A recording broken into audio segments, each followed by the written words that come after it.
So welcome everyone to our community conversation this evening. My name is Lynn Clark. I'm the Executive Director of the Warner Historical Society. And tonight we're going to talk about telephone service in Warner, New Hampshire. So we partnered with the wonderful folks at the Phone Museum. So I'm going to hand it over to Laura French to introduce people and talk you through the evening. All right, thank you, Lynn.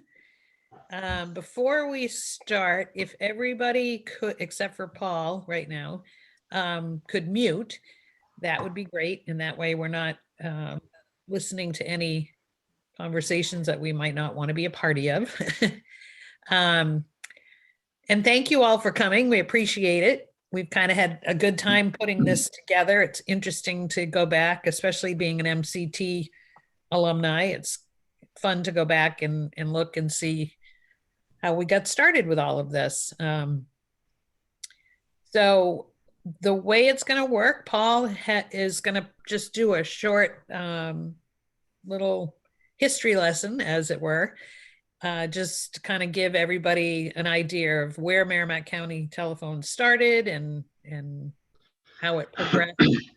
And we have a PowerPoint to go along with that. And then when he's finished, we're going to just open it up to the group.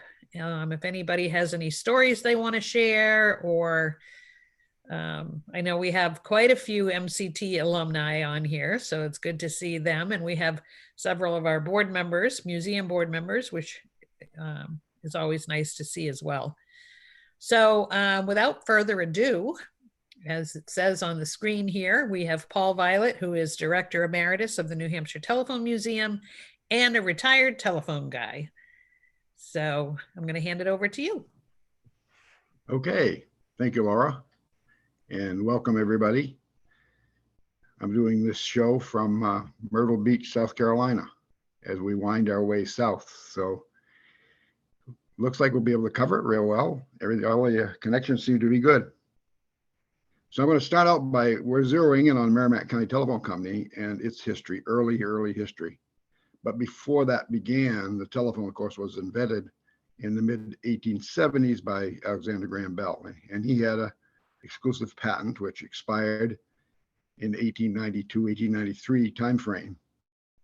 And that was when a lot of the independent companies began to come online. They had been looking at this and studying this prior to that. Initially, New England Tel and Tel had lines that ran from Concord to Newport in our area, called toll lines. We call them long distance now. No local service was offered. They basically wanted to get from Concord north in that area. But they did, although call boxes sometimes were installed in villages along the route. And there was a case in Warner and Kentucky and other areas as well. In 1884, there was a box, and they called them boxes because they were a hardwood box. That was what made up the telephone at the time. There was one located at the AC and EH Carroll store in Warner. It says the ground floor of the old Universalist Church, which became Davis store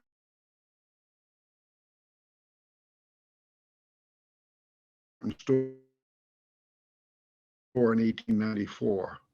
New England line buildings in the field. A straight line was less expensive to build.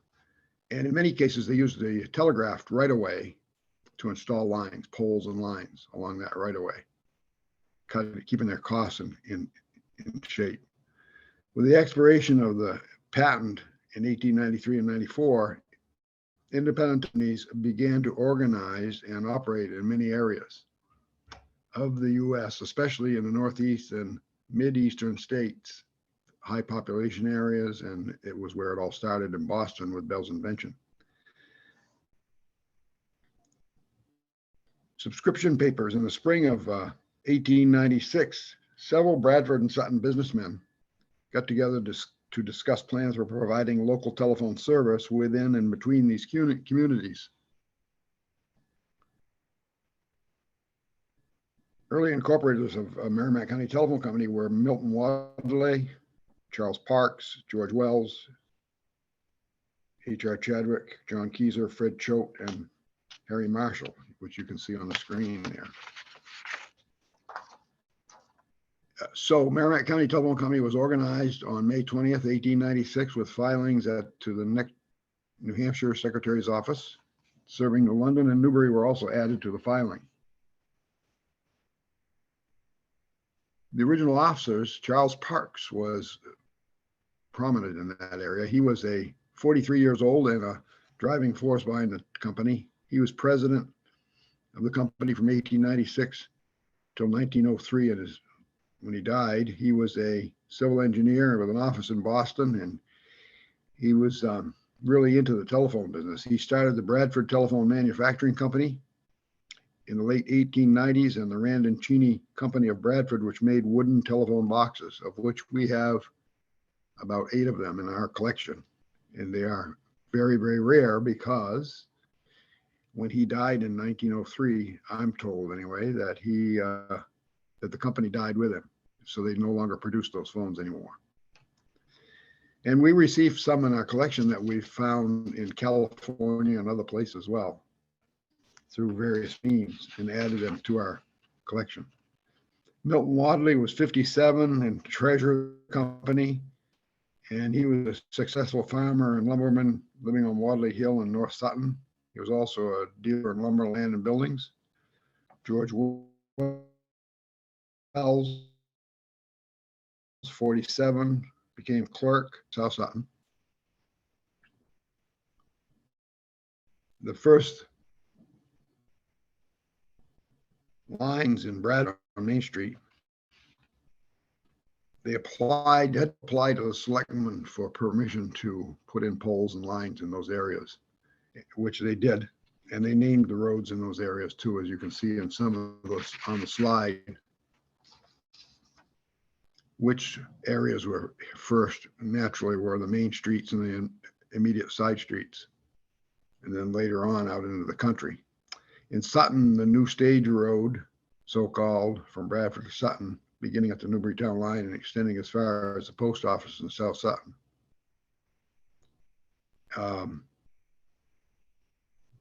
After they set up the company, they went to get to building those lines on open wire lines on cross arms and glass insulators. And the first call was made from South Sutton and Bradford in 1896 in August. And between North Sutton and Bradford, that was finished and already had 15 boxes.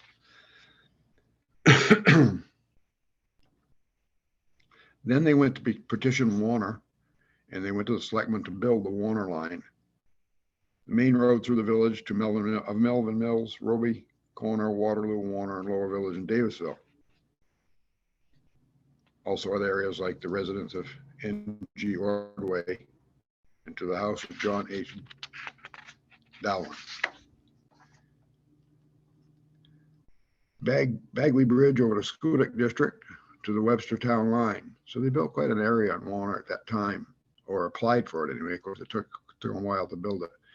And also in the streets of Warner Village known as Mill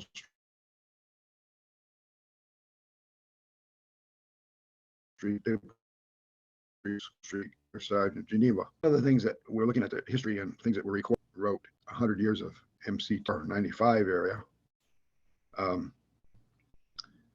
Having telephone poles on Main Street aroused some controversy, as evidenced by an article in the Kearsarge Independent newspaper about cutting trees to clear the way for, and limbs and so forth, to clear the way for pole line constructions. And then a little later on in 1899, the electric companies, which in a lot of places telephone came first before electric.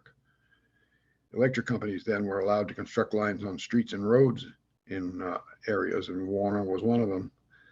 And the town made them paint them white, and you can see that in that picture there, one up Main Street, to be less offensive to the sun. I don't know if it did it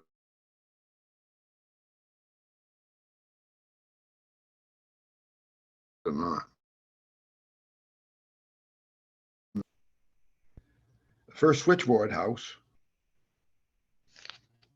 then a corner of the 1940 office, then torn down to allow for construction of the fire department. So there's a picture of the first Warner office. The switchboard, I think, ended up being in the barn. There's a story about it here that says it was on School Street. John Clement leased this house and barn to the phone company. Orrin Sawyer was the first person to operate it. He was a local plumber in Tinsmith and also chief of the Silver Lake Hose Company at the time. He was $12 a year and furnished free rent to the house, and already renting from John Clement the equivalent of $650 per month. And his contract basically stated that he should take care of everything from A to Z promptly and faithfully. And he didn't make a lot of money doing that, but maybe it was for the time. I'm not sure what it looked like then. Charles Hardy bought the barn and shortly after converted it to a telephone office. He was a night operator and during the daytime installer repairman.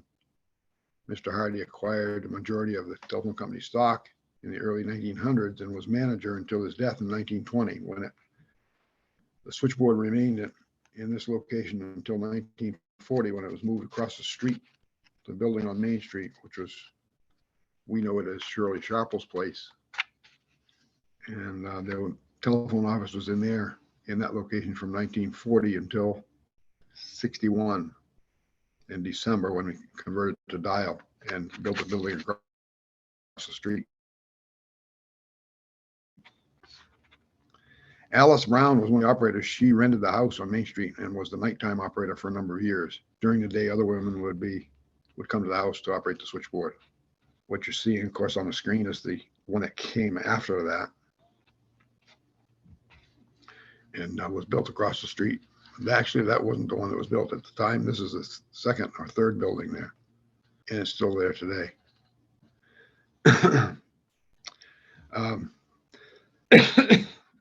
Party lines, the type of service was the lowest price and primarily had up to 10 parties on the line, most neighbors. There were locations in any exchange where there were more than 10 parties on a line.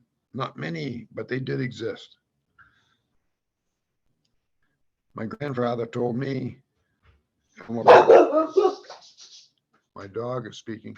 My grandfather told me when he became manager in 1928, there was a party line that started in Warner Village and ran as far as Melvin Mills. There were 29 parties on that line, and one of his first projects was to run another line and split the subscribers. One line with 14, the other with 15. On these party lines, the customers had their own assigned number with a ring code. For example, your number might be 44-2. That meant ring 2. So that represents being connected to the line, the 44 line with a ring code of 2 short rings. We also had 4 party lines, 2 party lines, and 1 party lines, which were commonly called private lines. By 1900, a charge for service were approximately, as you can see there, $2 for 10 party, $3, $4, $5, in that vicinity anyway. Also, mileage charges were established for customers located in the outlying parts of the exchange. Their bills were higher because it took more facilities to reach them. Long distance services were charged by minutes of use and actually by distance as well,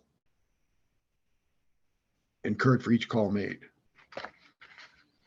So MCT, like all the other companies, provided operator jobs to many local women, including, here's a list of a number, about 10 former employees, some of which you may know and recognize.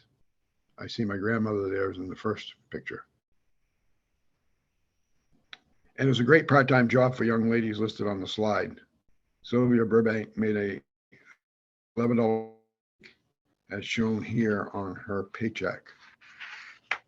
During World War II, I might add, AT&T and Bell Longline Services were really looking for a lot of people to help out in the area of long distance operators. And Sylvia Blanchette signed up to go, and I think she ended up on the West Coast, either Los Angeles or San Francisco. and performed operator services for at least a year or maybe more, and then came home. So she was like assisting in the war effort that the company was putting into it, the big companies. The next slide shows prominent players that were in, like Charles Hardy. There's a picture of him there. Clerk and treasurer. Dr. Lloyd Cogswell, excuse me, he's clerk and treasurer. Alfred Clowes, president, treasurer. He was also treasurer of the state of New Hampshire. That was his regular job. Elmer J. Bartlett, manager, lineman, operator, technician, president. Had 44 years. Aldrich Dick Violet had a list of things that he did, of course, and worked 56 years for 2 different companies, which merged eventually, Hopkinton and Merrimack. My name's on there as 39 years, and then you see the pictures of all those folks there. Walter Ingalls. Some other notable folks would be Pete Colby was a lineman and technician. And you see in that picture where there's a couple of guys hanging out with a Model T Ford in front of the telephone office, which the sign was up on the side of the building. So that was Pete Colby and Walt Ingalls. A lot of you who've been around town for a long time would remember Walt Ingalls very well. I'm not sure when Pete left us, but I never happened to see him. However, I did see and talk with Walt Ingalls, who was a local boy. And it was an interesting story. He told me different stories about working for MCT back in the early 1900s. This was the time period when they had not converted from horse and buggies all the way to mechanized Model Ts and so forth. It was early in the 1900s. He told me about one story where they would load a horse-drawn wagon and head out to wherever they needed. And the one he talked to me a lot about was the one going from Warner Village to South Newbury, placing some more lines and facilities, staying overnight and getting fed up at Mrs. Smith's boarding house in Main Street, South Newbury, and then returning the next day. So it was an all-day ride up, a day of work, and an all-day ride back. And it was interesting to various things that he would come up with. He also later, he was a teamster, so he would drive teams of animals, and he went on to be a soldier in World War I in France, driving mule teams. Willis Brown was another one that had quite a bit of service with MCT. He was a farmer, telephone company ground man and lineman. We have the Brown family, David, Alan, Steve, and Carol. That was their grandfather. He worked part-time and full-time throughout his career with the telephone company until 1953. And I put this note in here, because I remember him and talked with him, and he was a very interesting and well-liked person. He drove his horse and wagon on good days in the summertime, if he could. Instead of driving a car or bringing his Model T down or whatever he had, he would bring his horse down, and he'd park the horse in the shade and disconnect the carriage and put the feed bag on and come back later in the day and go on home. I thought it was kind of interesting. I saw the horse and watched it eating and everything, and it was kind of interesting to me. The Public Utilities Commission in New Hampshire was organized in 1911, and then highlights of MCT. We became the first independent telephone company to put in an automatic dial exchange in 1949 in Sutton. Sutton customers had originally been trunked into Bradford switchboard, but it was becoming busier, and the need for another exchange at the time was there. So put in a 3-digit exchange, automatic electric company exchange with operator access through the Bradford switchboard. So when you went in the Bradford switching area, there'd be 2 operators sitting there, and each board had a rotary dial mechanism on it to make calls into Sutton. So if somebody wanted to call Sutton, they would come through that board and they'd dial the numbers. In 1959, the Kentucky Exchange was converted to automatic electric mechanical rotary dial in 1959. Local switchboards and local operators were no longer needed when the conversions took place. All the switching systems for long distance went through to Concord and Manchester. Bradford and Warner exchanges were cut over. That's what we call converting them from one to another in 1961. 1984, we rolled out cable television. We ended up doing Warner, Bradford, and part of Sutton and part of Newbury. And in the 1980s, systems with newer technologies and features became the normal. Electronic analog, electronic digital, and fiber optics and soft switches. That's sort of a highlight of those areas of how we got started, or what happened when we did get started. So I think I'm going to stop right there, Laura, and see if anybody has any questions or would like to share any stories. Or All right, so I am going to turn it over to Rebecca now, she's a pro at moderating these sessions. So I'm going to just turn it over to Rebecca, and you can lay out the ground rules. Well, I think if you want to ask a question, if you could unmute and raise your hand, and we'll try to do it systematically. I'll see if I can see everybody. Yep. And I had a question, Paul. What prompted Merrimack Phone Company to sell to TDS? Was it trying to keep up with all the changing technology? It was going to be expensive?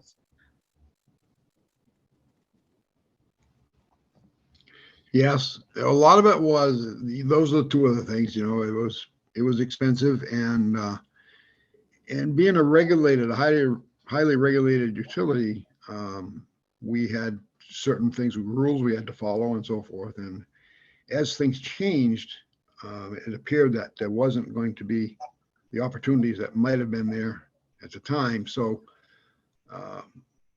we also looked at the markets. One of the things was, what was the value of these various companies across the country? And I happened to be involved with listening to a lot of lectures and symposiums and meetings about these things, and kind of knew exactly, or pretty close to what I thought it might be worth. And we had a board of directors. We were not totally owned by any individual family or person. So we had a list of stockholders that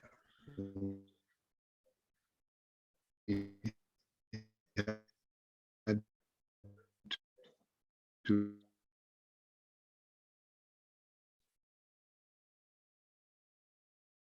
Is he frozen? to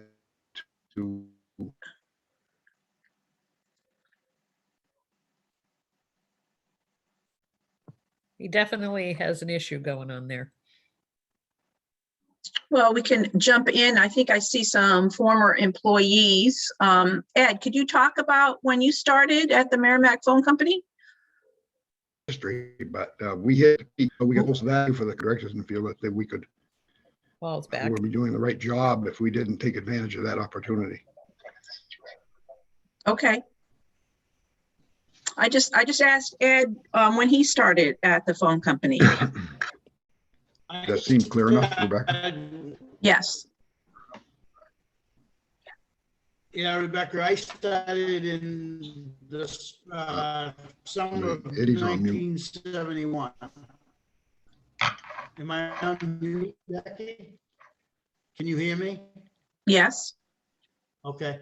Paul said I was on mute, but I started in June of 1971, and I started as summer help. They hired me just to be there for the summer because I didn't know what I was going to do.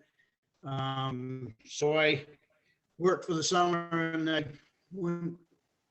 come October, I worked with Donnie Holland Line Gang, and he asked me, how long are you going to stay in? I said, I didn't know. I said, I'm going to keep on coming back to work as long as paychecks there, because I like it. So one day we came out, Mr. Bartlett came out and asked me if I wanted to stay on. They'd train me and send me to school and teach me the trade. So I agreed to do that. And I lasted a little over 38 years. And I can't hear anybody now. Okay. I'm not sure if that was me or were other people having a little bit of technical difficulty? I think he was, Rebecca. Yeah, Okay. it was a little garbled, the internet connection. Bandwidth was low. You can turn off your video and that helps with the bandwidth problem. Okay. Do we have any other questions or comments from people in the audience?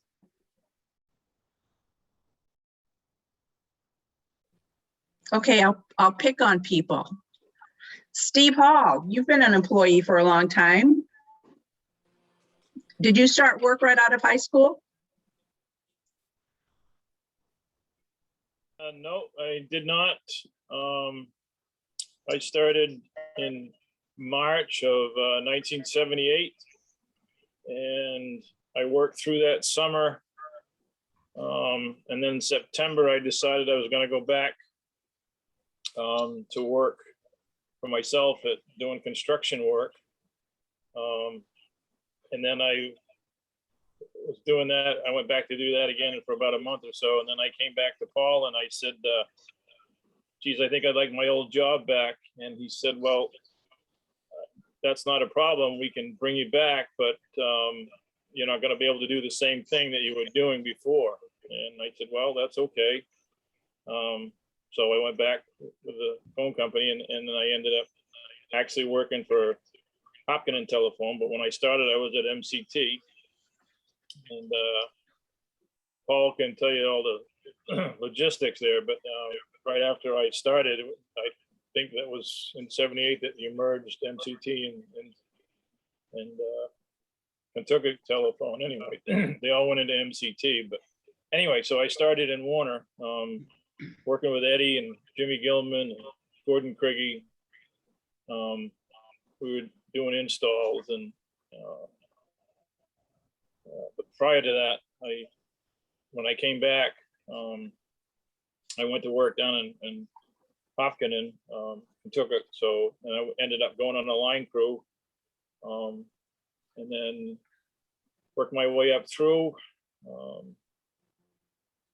I worked on, obviously a line crew, and then did installs, and then got into the cable TV business, and then we got into fiber. So I was a part of all of that and all the way up through. So it was a really good place to work. Good people, and they took care of us. We enjoyed it, but sorry it had to stop. So I was there for like 30 years. So I think one amazing thing with this company is the amount of volunteer work the company did for each of the towns that it served. Whether it was like for the Fall Foliage Festival, if they needed stuff done, they raised money by parking cars during the Hopkins Fair for scholarships. They advertised in yearbooks. I'm sure there's a multitude of things that you could list that they were supportive of. And I think, we miss that in communities today, having that community support. I see Karen Coyne has a question about when did fiber come to Warner?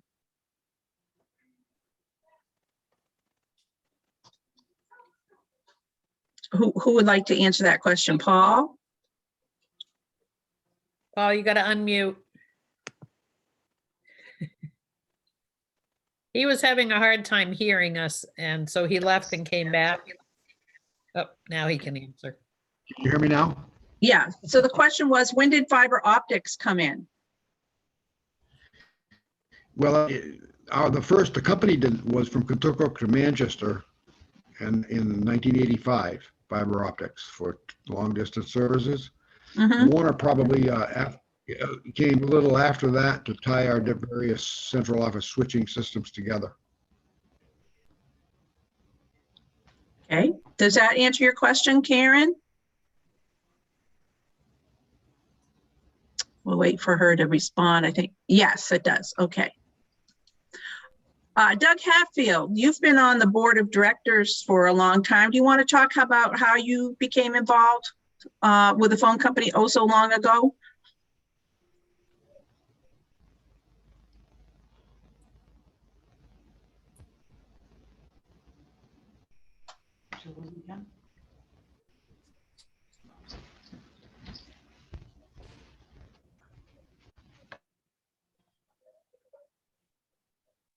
That's okay. We'll wait.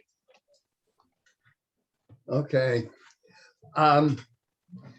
Well, I got involved because of the Cutting family. Bob Cutting, I developed a good relationship, and he was serving on the board and recommended it back in 1965. So I had been on the board of the Hopkinton Telephone since 1965, and then as it grew and merged, became MCT. So yeah, I've been on the horse for quite a ride. It's been good. And the telephone company, I think it's important what you said, Rebecca, that you know, they really were a community company, and they did community work throughout their area. And it just was incredible the way those people, you could call on them and they would send somebody out to help out. So it was very rewarding working with a company like that. Great. Laura, I think you'd had a couple of slides on there about weather-related events. Do you want to talk a little bit about that? Well, I actually don't have slides, but when I was going through Dick Violet's book, he had talked about, you know, weather being an issue always with providing telephone service. And he talked about the flood of 36, when it rained for a number of days, causing a lot of damage in low-lying areas. Notably in Kentucky Village, telephone operators had to be brought in by rowboats or canoes to work their shifts, and many people were confined to their houses and farms until the storm subsided. And I can remember when I first started working for the phone company, which was in '89. I'm a newbie. You know, asking what to do if wasn't going to be able to get into work or whatever. And Paul was pretty clear about saying, oh, don't you worry, we'll come get you. So they were doing that right in the very beginning as well. He talked about the hurricane of 38, which caused a tremendous amount of damage to the Merrimack County Telephone plant. The storm brought down many trees, and with that brought down power lines and tangled with the telephone wires. The lines were made of bare wires such as iron, steel, or copper, and Elmer Bartlett, the manager, hired a number of local area men to work to clear the lines. It took about a month to restore all of the services.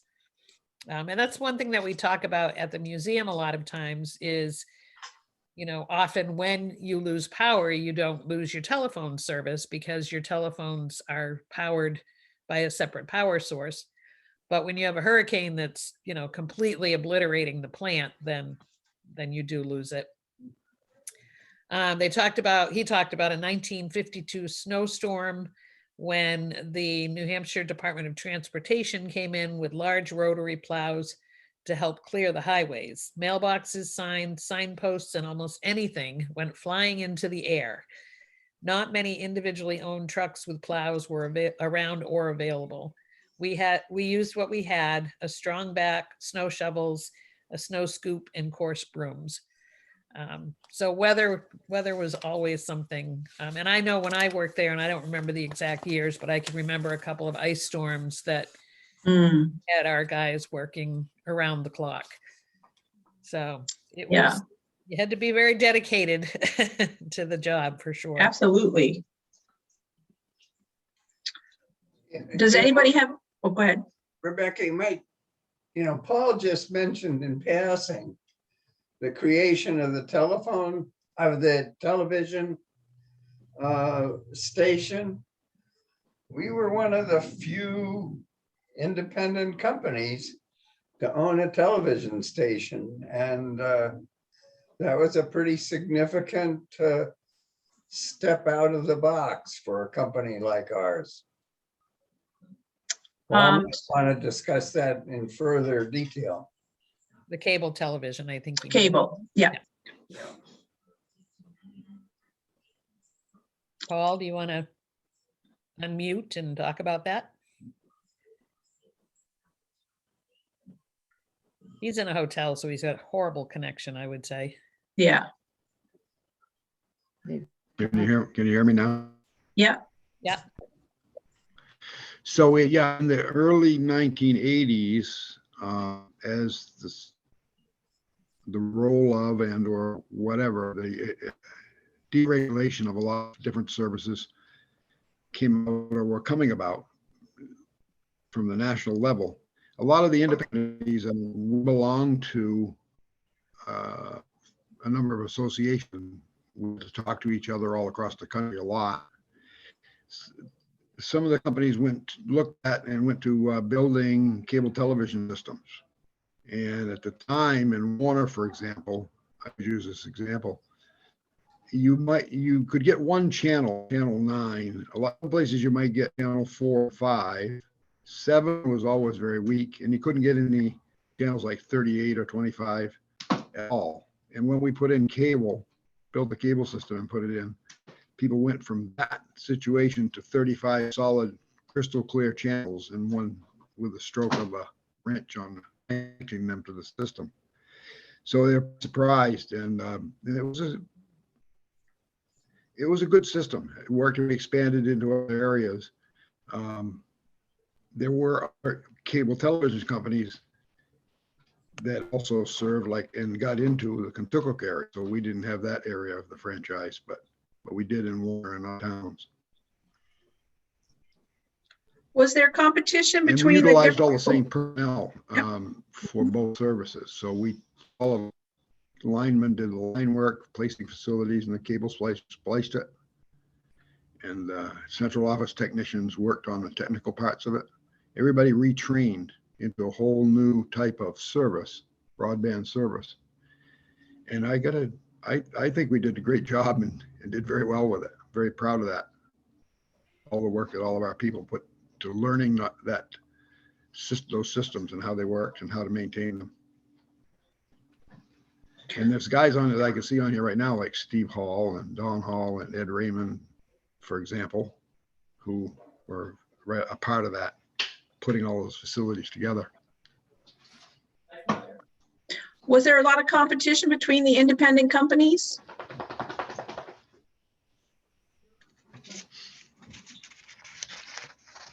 Was there more, Laura, you wanted me to add to that, or? No, Rebecca was just asking you if there was competition between the independent companies. And now you're muted again. They didn't compete with one another, if that's what you're asking. Yeah, that's what I'm asking. Because they served different areas. As Okay. far as, one-upping, like, oh, we got Cable. cable first. I'm not sure. Maybe Clark or Eddie could answer that.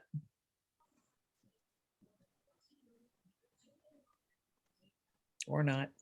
There was no competition because the Public Utility Commission parceled out serving areas for each company. Okay. And as a result, we were friends. We shared information. We became a larger family thanks to Dick Violet, who had a big hand in organizing the Telephone Association of New England. And because of that, we became an even larger family, as I said. How many independents were there in New Hampshire? I remember about 10 of them. Of course, as people aged out, or because they couldn't provide the quality and the technical expertise, they would sell their companies. Larger companies would come in and buy them because they could see an opportunity to expand themselves. Continental Telephone was a good example of that. They bought the Hillsborough company, and then they didn't really do much in New Hampshire. Okay. There's just for, I don't know, interesting factoid, there's 2 left in New Hampshire, 2 independents left. One is Granite State Telephone and the other's Dunbarton Telephone. Interesting. I didn't know that. I can contribute a little historical information. Paul may remember of course, when 1996 came around, Dick Violet really wanted to roll out a year-long celebration of the 100th anniversary. One of the things that was done, one of the components, was to reenact the first telephone call between Sutton and Bradford. By then we had fiber optics. We had a brand new telephone switching system, and we had a service called ISDN, and that could provide video. So on one Sunday, between the 2 historical societies, we actually recreated the first phone call using video and digital. And that probably was one of the first video calls in this part of New Hampshire. That's cute. That's good. Do we know what was said at that first phone call? Oh, that's a good question. Well, I'm thinking of Mr. Watson, Bell. come here, I need you. Yeah. Right. I don't know if we knew or not. I don't know if that was ever recorded. I know that they set it up at the Historical Society in Sutton Mills, and the other side was in Bradford. And I was in Sutton. I don't remember who was with me. Were you there, Clark? Yes, I was, and Donnie Burnham was there too, as I recall, but I don't remember anybody else. Okay. It was quite a Yeah. technical feat that we could even pull it off.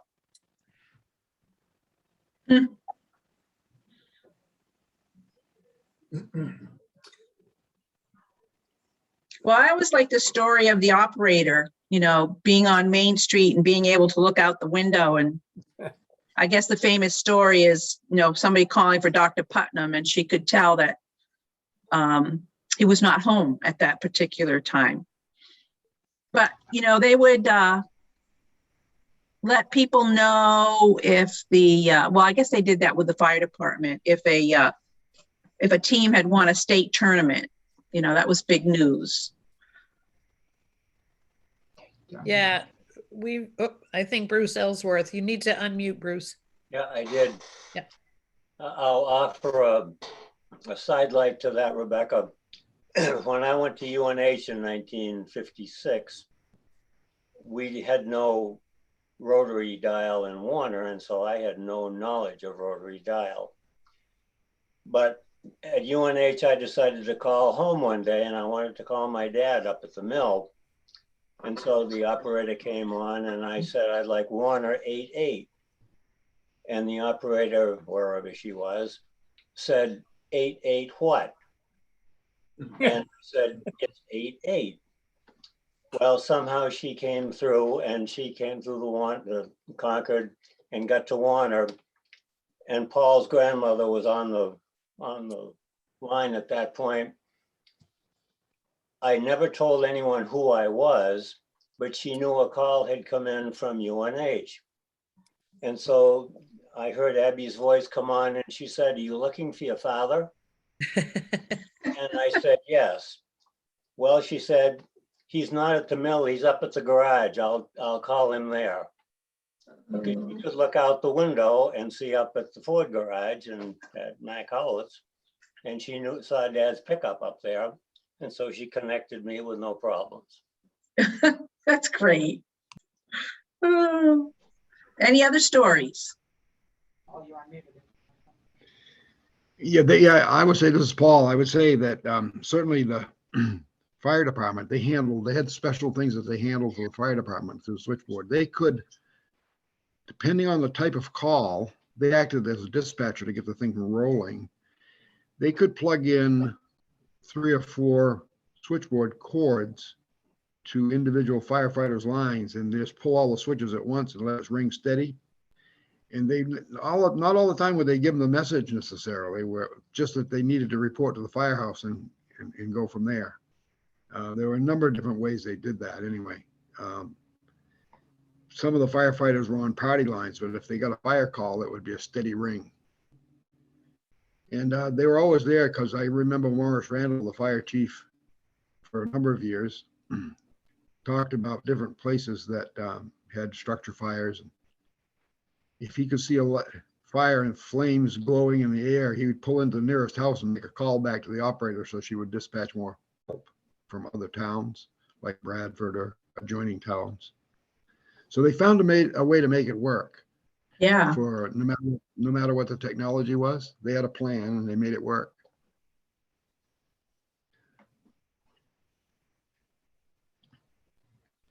Yeah, Bruce was talking about the long distance. I was on a pier one time in Norfolk, Virginia, when I was in the Navy in 1960, and we still weren't dialing Warner until 61. I called home and I said I wanted Warner 47, and the operator, of course, said the same thing that she said to Bruce, basically. What is that? But my grandfather and father had told me that it was a ring down circuit, and that stuck with me, ring down. So I told the operator, well, it's a ring down circuit. Oh, yes, we know what that is, and put it through. Oh, that's good. Sometimes you had to talk their language. Right? Now, I think we should hear from Don Hall. He told me that he wasn't sure he could tell any of his stories, but oops, I think I just sent him into a panic. No, Julie into a panic. Sorry. Don, ready, Laura? We're ready. Well, I came on board in 1967.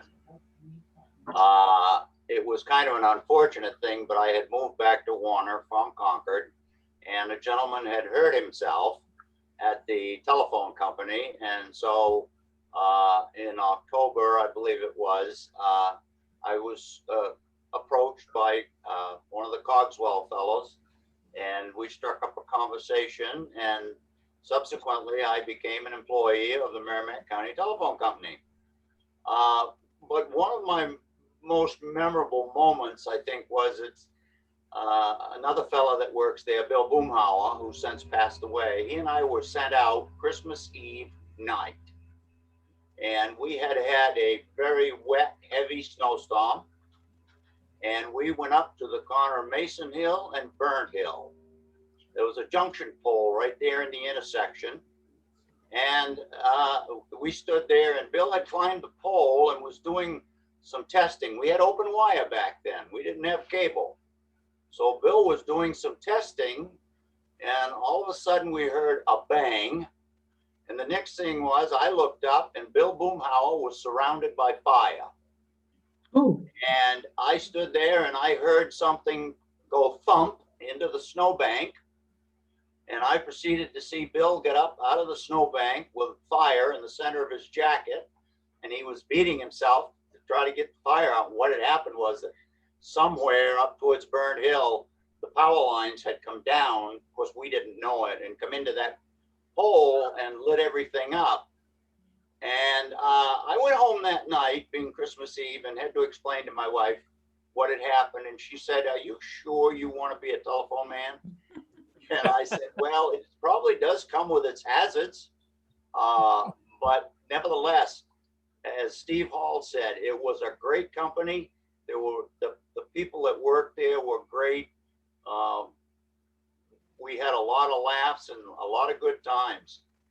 And the other story that I will tell is about an incident over to Lake Winnipocket. We were over there doing some construction work and we were parked out in front of a camp. And we noticed on the porch, there was a great array of greenery, we'll call it.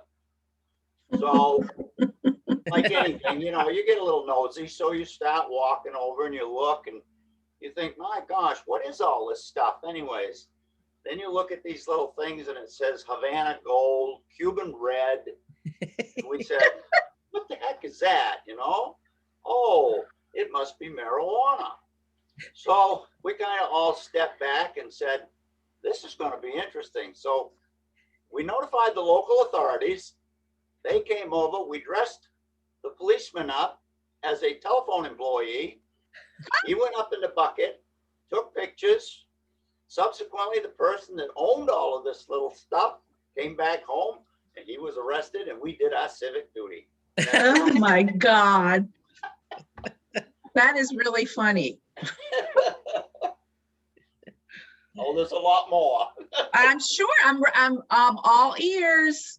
Well, it was the one about Paul and I were working together one night and it was snowing quite hard.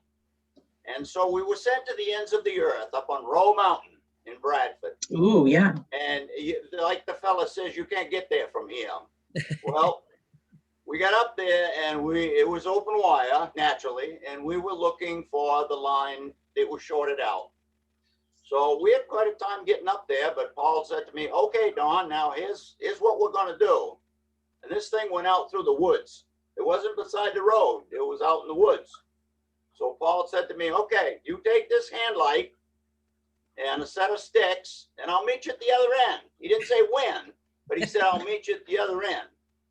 And this was in the dead of night.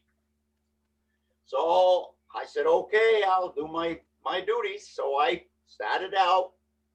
Pretty quick, I could see lights down ahead of me. And as I walked back out to where Paul was, he said, I found it. It's right here beside the road. After I had trudged, I don't know how far through the woods in the snow. And I said, hey, this is fun. We're going to do this again sometime. Well, we did a lot of it. Great. Can you beat that, Steve or Ed? Yeah, it's a good time. Yeah. Steve or Eddie could tell a story about a haircut, I think. Oh, no, I don't know.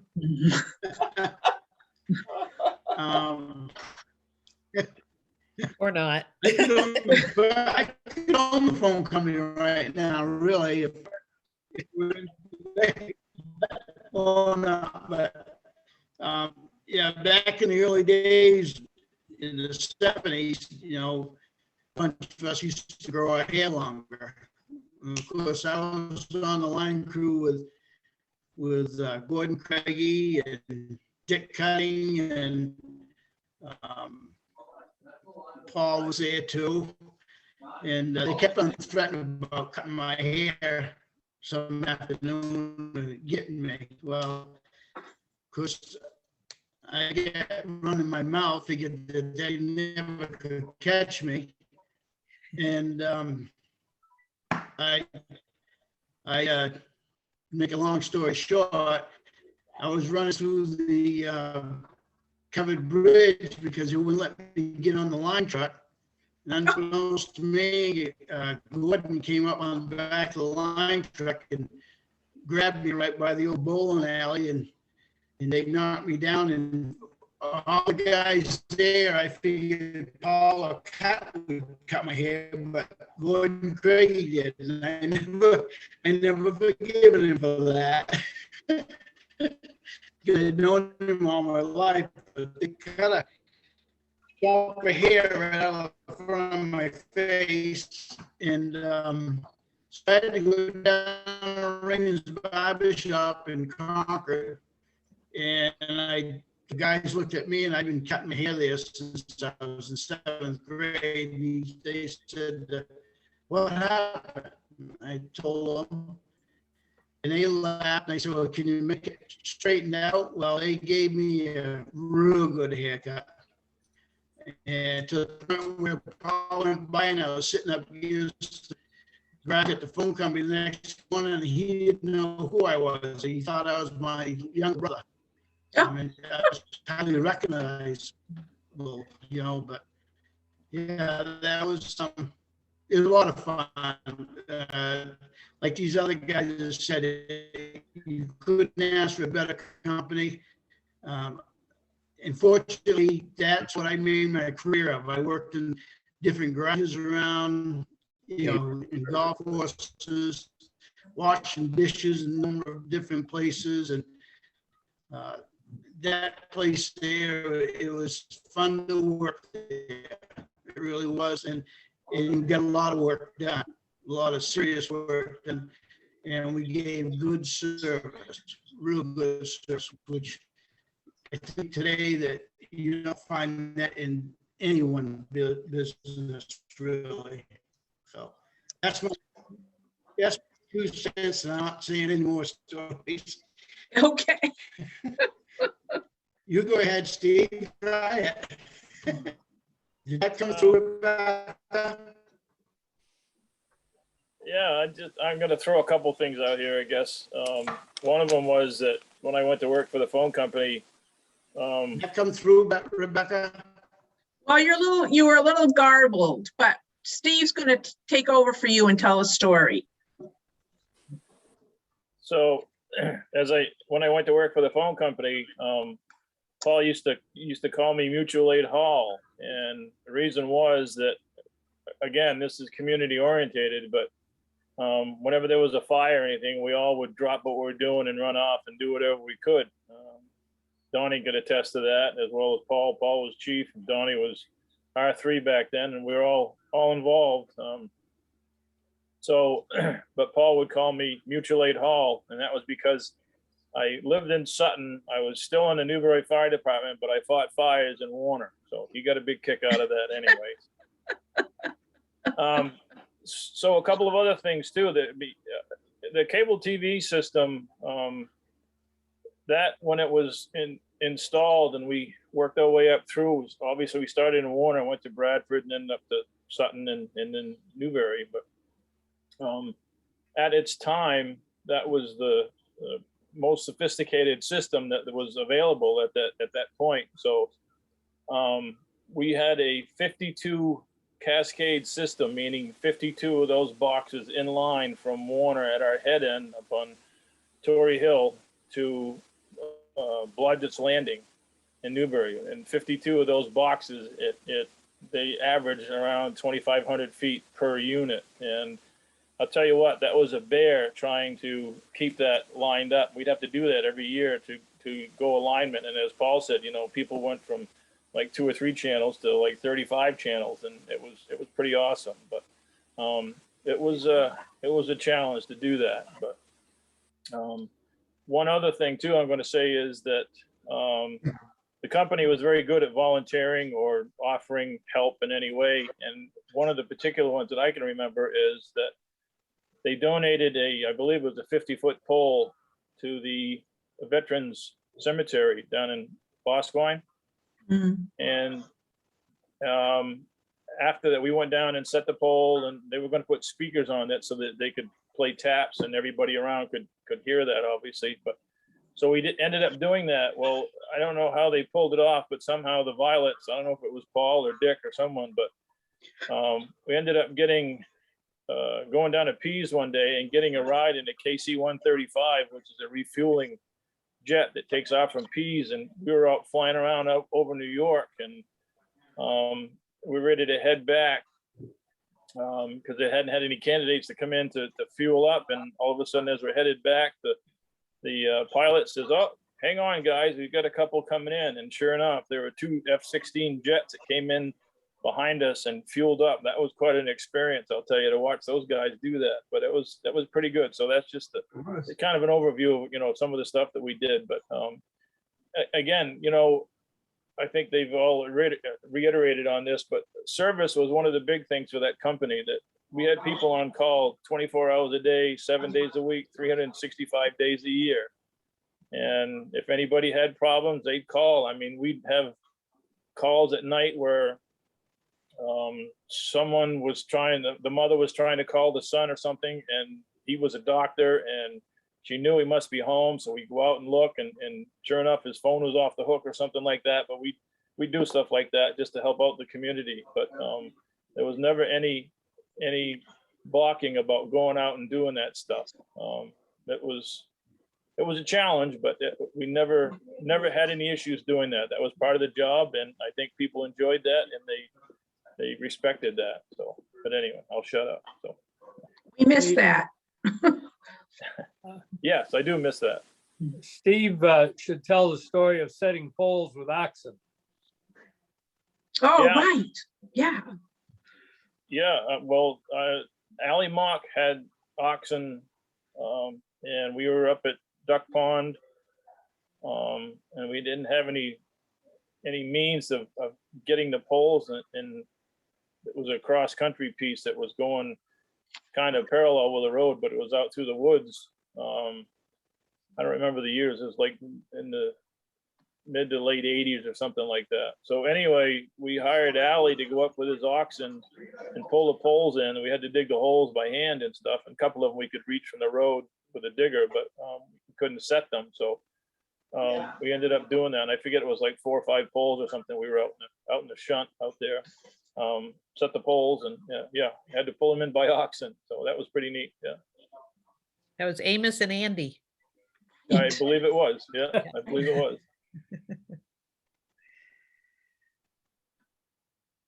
Okay, and Karen Coyne says she loves these stories, Heart of the Telephone. I've always had a soft spot for the phone company. Does anybody else have any questions or stories they want to share? Laura, do you have anything you want to? It's got his name on it. So. Well, I was going to just continue what Karen said. She said, my dad worked for Ma Bell and later AT&T from 1951 until he retired at 50 in 1987. Coincidentally, my father-in-law worked for Ma Bell as well. Warner's Telephone Museum. Oh, well, I got to say this. Warner's Telephone Museum is one of the things that drew me to move to Warner, which is kind of We'll cool. pay you later, Karen. I love hearing these stories too. I started much later than everybody else, 1989, but I can remember hearing the stories, and it really was a good place to work, and it really, well, I can't say it was the best job I had, because I suppose the job I have now is supposed to be the best job I have. But it was a great place to work, and it was very community oriented, and it was just very special. And we all miss that, I think. Yeah.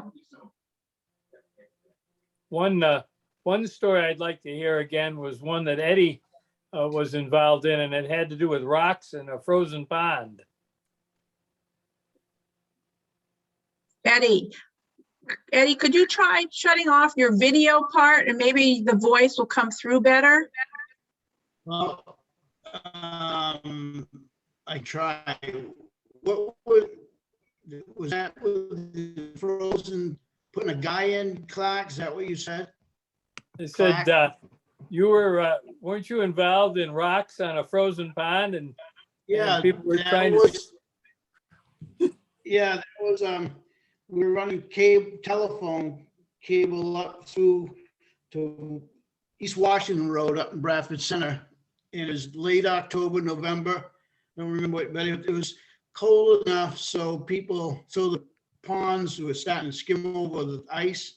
I was with Paul and Cut, and there was a guy that went off the pole down into the swampy area, which was all water.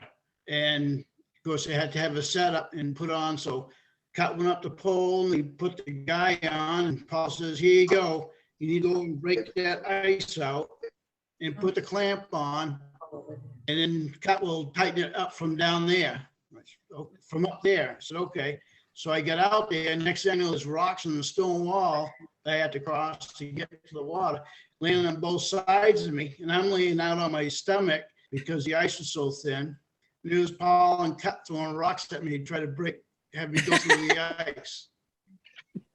So I hope everybody heard that. It was a good story, but they thought it was a big deal. It was You payback. gotta come. I think they picked on you a lot, Eddie. Yeah, It was payback. I was a kid for a long time, Becky. I couldn't wait for these other guys, Roger Andrews and those other guys to come along, because I was a kid for a long time. Right. I'm sure Paul would have something to say about that. Can you hear me? Yeah. Yeah. Well, that was but it was payback for us because Eddie he was a kid and he was short and he liked to talk. So we would get back at him once in a while. I think I nailed you to a pole one time, too. Yeah. Yes, he did. But we had some good times. I can tell you one thing. I got one more story I got to tell about Dick Violet. I was on call on a Sunday, and I got a call from Dick. And this is how serious he took his job. I mean, it may not sound like much today, but it really meant quite a bit back then.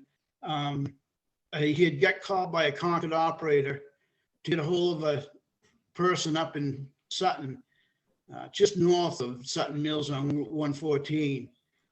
And Dick, they called Dick to get the telephone number because it's a non-published, unlisted number. And we treated those like they were gold.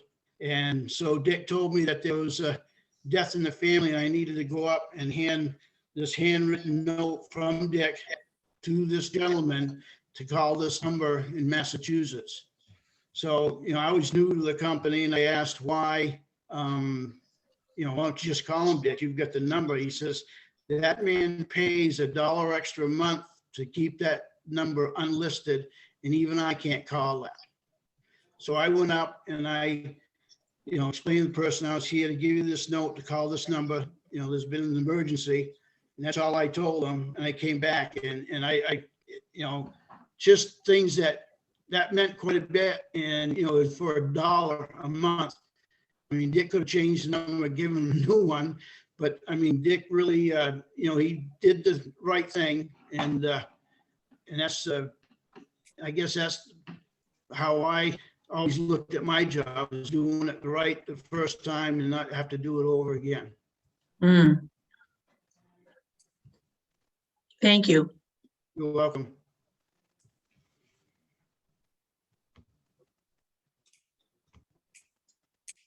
Bruce?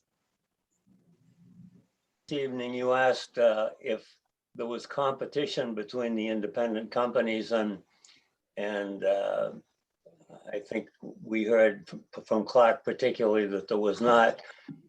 But some of you know that I spent a little time with the commission, and I'll give you a little bit of a view from the commission's bench. I agree that there wasn't real competition between the independent companies, but there was clearly a pride as the independents together viewed themselves in contrast to New England Telephone Company. I mean, New England was the gorilla in the room, but every time an independent company came in, you could see the pride on their faces when they offered something new. And in many events, they were ahead of New England. They were very rightfully proud of that. And we were proud of them for being able to do what they could do. Thank you. This is a little outside the Merrimack Company, but the first digital switch in New England was actually up in Hebron, Maine. And I was a planner for Contel. And the interesting thing is we were looking to put something in there, and I saw an ad in a magazine. I went to my boss and he thought it was a good idea. And pretty soon the first digital switch came about as a result of me seeing an ad in a magazine. But we were pretty proud of everything we did as independents, whether you work for Merrimack or whether you work for Shenango Unadilla in New York State. We were pretty proud of the service that we could give people. When you went into an office and it was dead, you knew that you were the only person between maybe an emergency call and no dial tone. You really were proud of that, of the fact that you could make service work. And there's no finer group of people than the Merrimack people were. I was a Johnny come lately, and I was really proud to work for Merrimack County Telephone, which was really the successor to Bradford and Warner. Mm-hmm. So it was a great company to work for and be associated with. Okay. Anything else anybody wants to add? Want one more cute story? Sure. Okay. We were assigned to go to the Newbury Reservoir up in Newbury. There was 2 places up there that needed telephone service. So we decided we were going to go mechanize this time. So we had a fella here in Warner that had you heard the rubber dub 3 men in a tub thing. Well, we had a fella here in Warner that had one of these all-terrain vehicles. It had 6 rubber tires on it. So we put everything in this rubber dub thing, and we started out trying to pull the cable across the Newbury Reservoir. Well, all of a sudden it started to get pretty wet inside that thing. And somebody evidently forgot to put the plug in, and this thing started to sink. So we said, well, this isn't going to work. So we abandoned the tub before it went down. And we wound up going back with a rowboat and a set of oars to finish the job. So, you know, it was one of those learning experiences.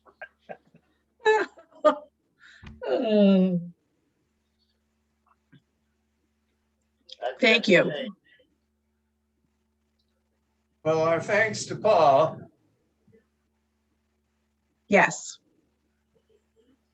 Paul, there's nothing like making you work when you're on your way to your new home. I've got some spare time. I'm not, no problem. It's his We're last enjoying it. hurrah. Oh, no, it's not his last hurrah. I'm sure he'll be pulled in for other things. I'll be available, Good. but it is, I gotta say, so we're enjoying it so far. Good.